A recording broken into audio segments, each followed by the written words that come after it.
Assalamualaikum warahmatullahi wabarakatuh. Perkenalkan, nama saya Almadani Tesamalia dari kelas B. Pada kesempatan kali ini saya akan menyelesaikan salah satu tugas pada mata kuliah pemrograman mobile, yaitu dengan melakukan proses uji coba untuk setiap konten yang ada pada halaman Dart Dev Sample. Baik, langsung saja kita masuk ke Dart Dev Sample. Untuk konten yang pertama yaitu Hello World, di mana contoh script yang ada pada konten Hello World ini yaitu void main.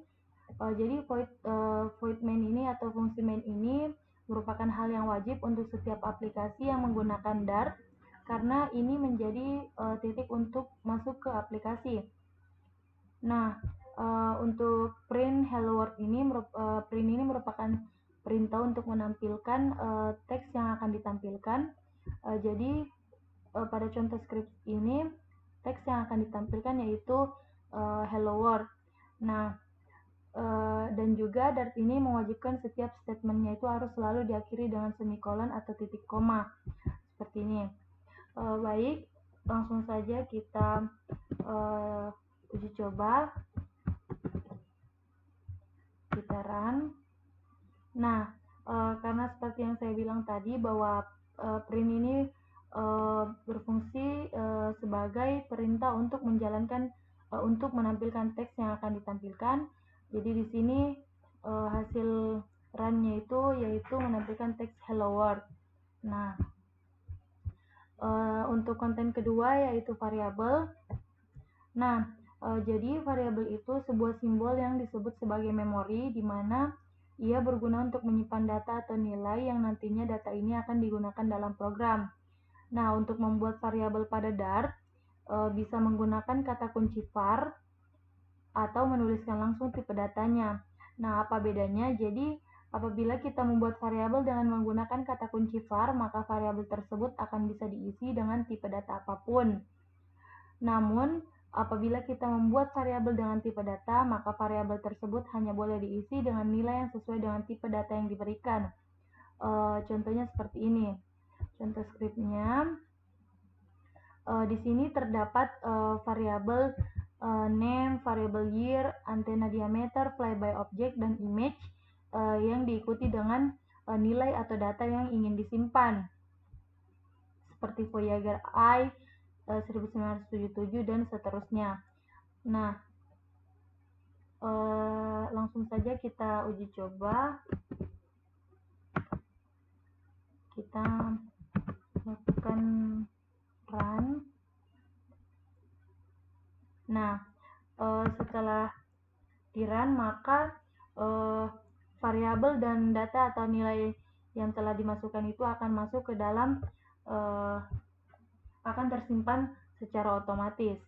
Nah, setelah itu masuk ke statement ketiga yaitu control flow statement ketiga.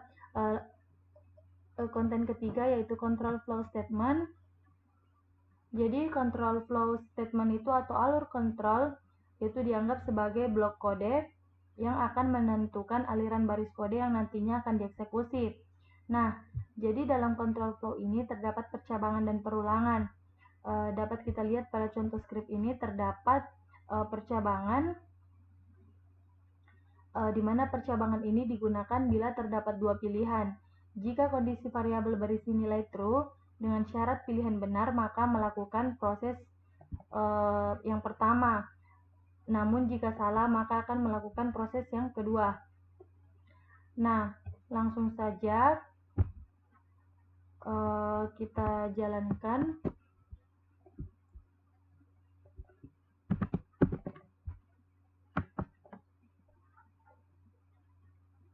Nah, dapat kita lihat bahwa yang tampil atau yang diproses yang dilakukan proses itu yaitu proses kedua, karena seperti yang saya katakan tadi bahwa apabila variabel berisi nilai true dengan syarat pilihan benar, maka melakukan proses 1. Namun jika salah, melakukan proses 2. Sementara nilai yang sesuai dengan variabel year itu 1977 sesuai dengan bernilai else, maka akhirnya akan menampilkan 20 century. Selanjutnya, selain percabangan, pada control flow statement itu juga terdapat perulangan, di mana perulangan ini sendiri digunakan untuk mengulang suatu aksi atau perintah dalam jumlah perulangan tertentu. Langsung saja. Nah, terlebih dahulu saya jelaskan untuk for final object in flyby object ini, print object akan mengeksekusi dan atau akan menampilkan nilai atau data yang tersimpan pada variable flyby object. Sementara script ini akan menampilkan data atau list pada bulan yang dimulai dari bulan pertama hingga bulan 12. Maka kita langsung melakukan eksekusi. Di sini dapat kita lihat seperti yang saya katakan tadi bahwa ini akan mengeksekusi isi dari variabel flyby object, yaitu Jupiter, Saturnus, Uranus, Neptunus. Sementara yang ini akan menampilkan bulan yang dimulai dari bulan 1 hingga bulan 12. Nah, setelah itu kita menuju ke konten yang keempat, yaitu function.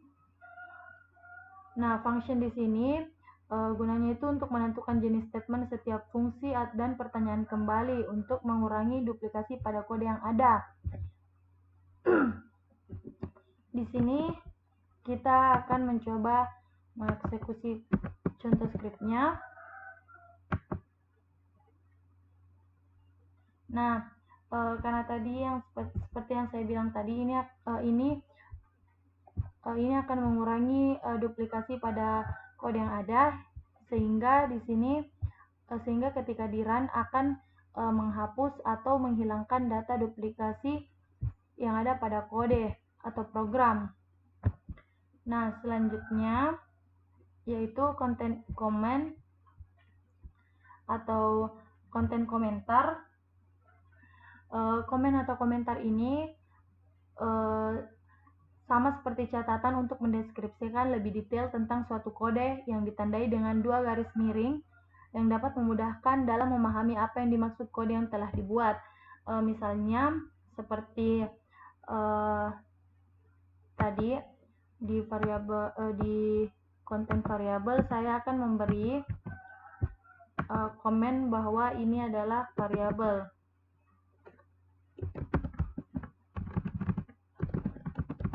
Nah, seperti ini. Ini tidak ketika di run tidak akan tampil karena ini hanya sebagai catatan untuk memudahkan dalam menemukan memahami apa yang dimaksud kode yang telah dibuat. Nah, selanjutnya konten selanjutnya itu import. Jadi untuk import ini sendiri yaitu dengan memasukkan library yang akan digunakan dalam program yang akan dijalankan. Nah, library itu sebuah file dalam sebuah bahasa pemrograman yang berisi sekumpulan kode, variabel, dan fungsi tertentu yang dapat dimasukkan ke dalam program yang dibuat, atau istilah teknisnya yaitu import. Nah, jadi library ini jadi untuk mengakses library ini untuk menemukan library yang lain ini kita perlu mengakses APIs. API itu adalah Application Programming Interface, yang maksudnya yaitu sebuah interface yang dapat menghubungkan aplikasi satu dengan aplikasi lainnya. Jadi perlu digunakan import. Nah, maka kita coba jalankan ini contoh scriptnya, import dartmath. Kita masukkan ke pertama karena ini merupakan perintah import. Nah, setelah di run maka ini library Dart Math ini akan otomatis masuk ke dalam program yang akan dijalankan. Jadi isi pada library Dart Math ini dapat mendukung input-output atau input-output untuk program, sehingga program yang dihasilkan ini akan lebih interaktif. Nah, selanjutnya yaitu kelas. Jadi Dart class atau kelas Dart ini merupakan blueprint dari suatu objek yang disebut juga dengan objek konstruktor. Jadi sebuah kelas ini bisa berisi bidang, fungsi, konstruktor, dan lain sebagainya seperti ini. Di sini terdapat kelas spacecraft dengan memberikan string name, date time, dan launch date. Kemudian di sini void describe ini lalu untuk menampilkan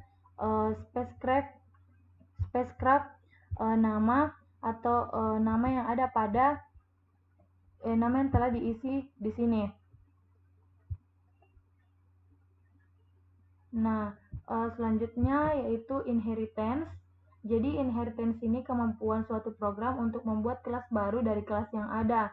Dapat dilihat dari contoh script ini. Setelah membuat kelas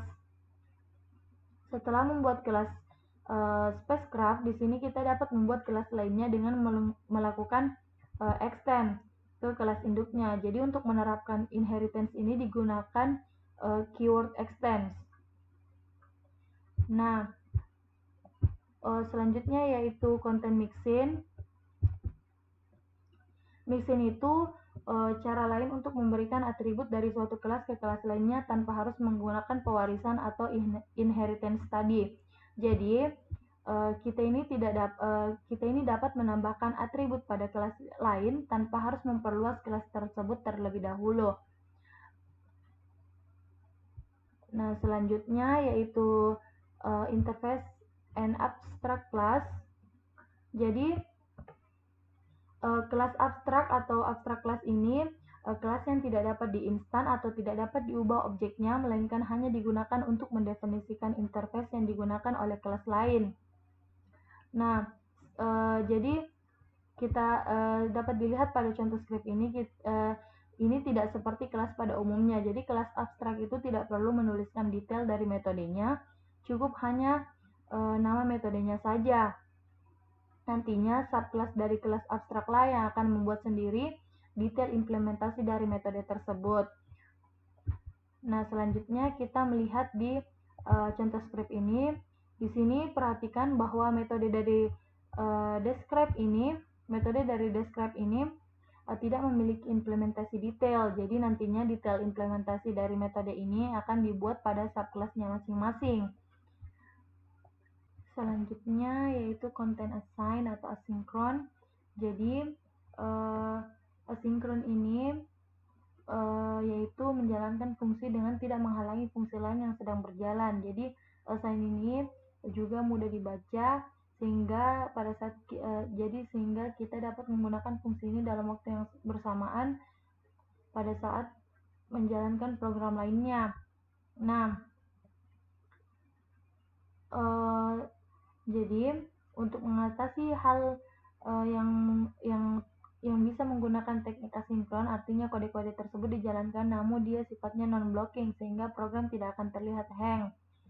Nah, dapat kita lihat pada contoh script ini, di sini terdapat assign atau fungsi dari asinkron itu sendiri. Jadi assign atau asinkron ini untuk membuat fungsi kita bersifat asinkron.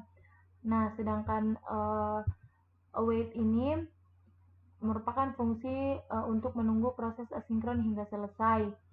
Nah, di sini juga terlihat terdapat then, fungsi then. Jadi fungsi then ini sama seperti await, namun bedanya kalau await itu untuk mempersingkat kode, namun dia harus di dalam fungsi assign. Nah, selanjutnya yang terakhir yaitu exception. Nah, exception ini adalah suatu kondisi abnormal yang terjadi pada saat menjalankan program atau error tertentu yang dapat ditangkap dan ditangani oleh sistem. Jadi artinya dapat membuat eksekusi kode berlanjut meskipun error terdeteksi dengan menggunakan fungsi throw. Nah, di sini sama seperti tadi terdapat fungsi await dan di sini terdapat exception cache, yaitu untuk menangkap error yang ada pada program tersebut. Jadi mungkin itu saja yang dapat saya sampaikan. Wassalamualaikum warahmatullahi wabarakatuh.